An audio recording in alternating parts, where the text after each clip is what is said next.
Hi everyone, wisdom of മൈൻഡിലേക്ക് എല്ലാവർക്കും സ്വാഗതം. ഞാൻ ലക്ഷ്മി. താങ്കളുടെ വിലപ്പെട്ട സമയം ഈ വീഡിയോ കാണാൻ വേണ്ടി ചിലവഴിക്കുന്നതിന് താങ്കൾക്ക് ഞാൻ ആദ്യം തന്നെ നന്ദി പറയുന്നു. Thank you so much. ഇന്ന് നമ്മൾ നോക്കാൻ പോകുന്ന വിഷയം, ആർക്കൊക്കെയാണ് ഒരു മൈൻഡ് പവർ ട്രെയിനിങ് വേണ്ടുന്നത്, ഒരു ലൈഫ് കോച്ചിങ് വേണ്ടുന്നത്, ഒരു മൈൻഡിനെ ട്രെയിൻ ചെയ്ത് ഒരു മൈൻഡ് പ്രോഗ്രാമിംഗ് ചെയ്യേണ്ടുന്നത് ആർക്കൊക്കെയാണെന്ന് നമുക്കൊന്ന് നോക്കിയാലോ. വീഡിയോയിലേക്ക് പോകുന്നതിന് മുമ്പ് താങ്കൾ ഈ വീഡിയോ സബ്സ്ക്രൈബ് ചെയ്യാതെയാണ് കാണുന്നതെങ്കിൽ തീർച്ചയായിട്ടും ഒന്ന് മറക്കാതെ സബ്സ്ക്രൈബ് ചെയ്യണേ. അതുപോലെ ഇഷ്ടപ്പെടുകയാണെങ്കിൽ ലൈക്ക് ചെയ്യണം, അതുപോലെ ഒരു കമൻറ്റ് ചെയ്യണം കേട്ടോ. അപ്പോൾ നമുക്ക് വീഡിയോയിലേക്ക് പോകാം. നമ്മളിന്ന് പറഞ്ഞതുപോലെ നമ്മുടെ മൈൻഡ് ഒന്ന് റീപ്രോഗ്രാമിംഗ് ചെയ്യേണ്ട ആവശ്യമുണ്ടാവും. അത് ആർക്കൊക്കെയാണ് ചെയ്യേണ്ടത്? ശരിക്കും പറഞ്ഞാൽ 100% ആളുകൾക്കും മൈൻഡ് റീപ്രോഗ്രാമിംഗ് ചെയ്യേണ്ട ആവശ്യമുണ്ട്. പക്ഷെ അതാർക്കും അറിയില്ല. ശരിക്കും അതാണ് സത്യം. നമ്മളെല്ലാവരും വിചാരിക്കുന്നത് നമ്മൾ പെർഫെക്റ്റ് ആണ്, നമുക്കൊരു മൈൻഡ് റീപ്രോഗ്രാമിൻ്റെ ഇതിൻ്റെ ആവശ്യമൊന്നുമില്ല, ഞാൻ വളരെ പെർഫെക്റ്റ് ആണ്, ഞാൻ വളരെ നന്മയുള്ള വ്യക്തിയാണ്. ആരെങ്കിലും പറയുമോ ഞാൻ നന്മയില്ല, ഞാൻ മോശക്കാരനാണെന്ന്? എത്ര മോശം വ്യക്തിയാലും അവരുടെ ഉള്ളിൽ ഞാനൊരു നല്ല വ്യക്തിയാണ്. എത്ര നെഗറ്റീവായിട്ടുള്ള വ്യക്തിയാണെങ്കിലും അവർ ഏറ്റവും ഞാൻ നല്ല പോസിറ്റീവാണെന്നല്ലേ വിചാരിക്കുന്നത്. ഇപ്പം നമ്മൾ തന്നെ ഇപ്പം ആരുമില്ല, നെഗറ്റിവിറ്റി സ്വഭാവം ഇല്ലാത്ത ആരുമില്ല. എല്ലാവരും പോസിറ്റീവ് ഒന്നുമില്ല, എല്ലാവരും അത്ര നല്ലവരല്ല. ഒരു കാര്യമില്ലെങ്കിൽ മറ്റൊരു കാര്യത്തിൽ നമുക്ക് എല്ലാവർക്കും പോരായ്മകളുണ്ട്, ആരും ഒന്നും തികഞ്ഞവരല്ല. അപ്പോൾ ഒരു ഉദാഹരണം നോക്കിയാൽ, ഇപ്പം ഞാൻ എൻ്റെ അമ്മായിയമ്മയോടോ ഇച്ചിരി പ്രശ്നത്തിലാണെന്ന് വെച്ചോ, ആരെങ്കിലും എന്നോട് ഒന്ന് ചോദിക്കുകയാണ്, നിങ്ങൾ തമ്മിൽ എന്താണ് പ്രശ്നം, എന്താണ് ഇച്ചിരി പ്രശ്നമൊക്കെ അറിഞ്ഞാലോ എന്ന് ചോദിച്ചാൽ ഞാൻ എന്തായിരിക്കും പറയുന്നത്? എൻ്റെ കയ്യിൽ കുറ്റം ഉണ്ടെങ്കിൽ ഞാൻ പറയും. ഞാൻ എന്ത് പറയും?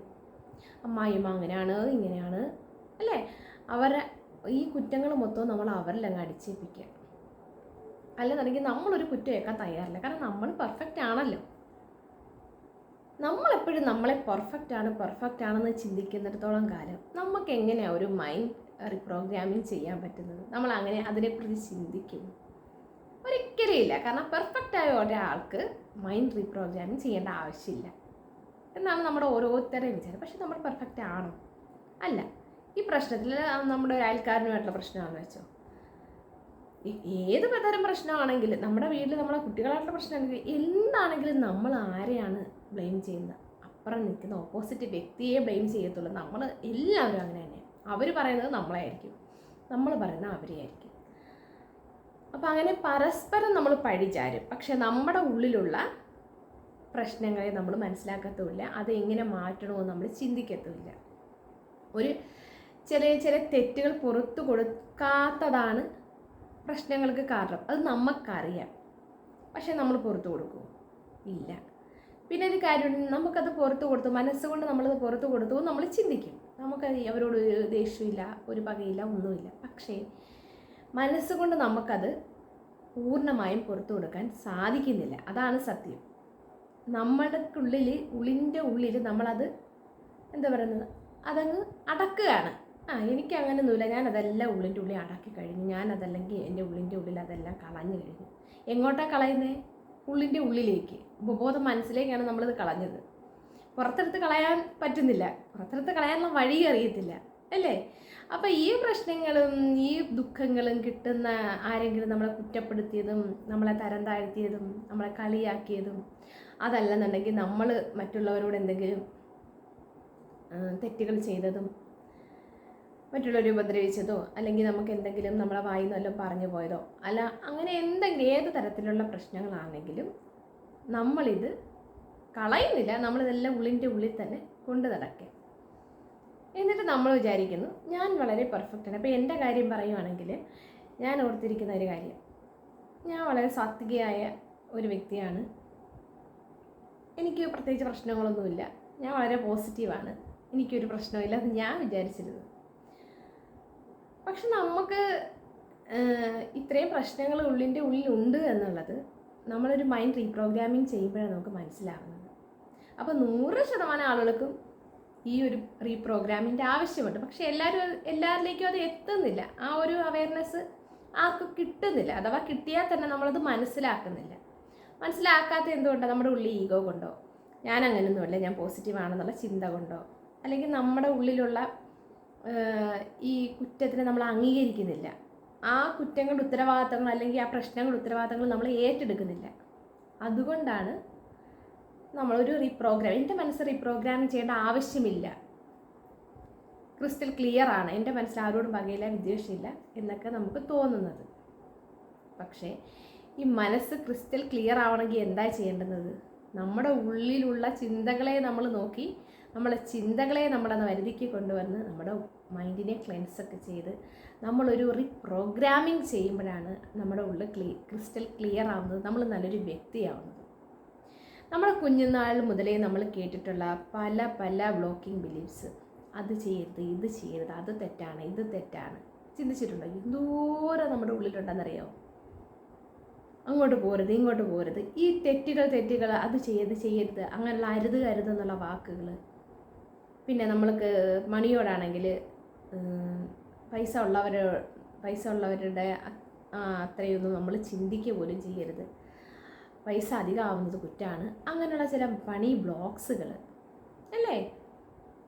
പിന്നെ ഹെൽത്തിൻ്റെ കാര്യമാണെങ്കിൽ പറയണ്ട. ഹെൽത്തിൻ്റെ കാര്യമാണെങ്കിൽ നമ്മൾ എന്തെങ്കിലും ഒരു അസുഖം ഉണ്ടെങ്കിൽ നമ്മൾ വാതോരാതെ നമ്മൾ അത് തന്നെ ചിന്തിച്ചും പറഞ്ഞും എടുത്തും കാണുന്നവരോടും പറഞ്ഞും അങ്ങനെ അത് നമ്മുടെ ഒരു ജീവിത ശൈലി പോലെയാണ് നമ്മൾ കൊണ്ടു നടക്കുന്നത്. ഇതാണ് ജീവിത ശൈലി എന്ന് നമ്മൾ ചിന്തിച്ച് വെച്ചിരിക്കുകയാണ്. പക്ഷെ ശരിക്കും അതാണോ? ശരിക്കും അങ്ങനെയൊന്നും അല്ല.